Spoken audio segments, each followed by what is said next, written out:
हो, आज आमदार अपात्रतेचा निर्णय होणार आहे. काही तासांवरच येऊन ठेपलेला आहे. परंतु आम्हाला कल्पना आहे निकाल आमच्या बाजूने लागणार आहे. त्यामुळे आम्ही ठामपणे आहोत. आम्हाला कुठलीही भीती नाही. विरोधक जरी प्रचार करत असले, की आम्ही घाबरले तर तसं काही नाही. एकाच रात्रीत हिंदुत्वाचा तख्तपलटी करणारे एकनाथ शिंदे यांच्याबरोबर जेव्हा आम्ही उठाव करून गेलो, तेव्हा आम्ही घाबरलो नाही. तेव्हा तर आमचं भविष्य अंधारात होतं. तर आता आम्ही काय घाबरणार? आता आम्ही ठामपणे आहोत एकदम.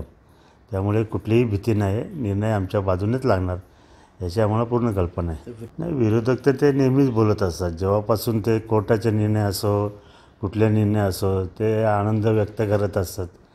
त्यांचा आसुरी आनंद आहे हा तात्पुरता.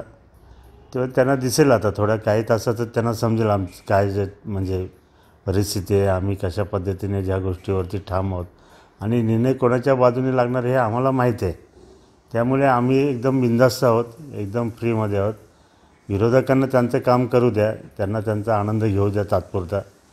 शेवटी त्यांना पण कुठेतरी आनंद पाहिजे ना, त्यांना तरी आनंद कुठे भेटतो.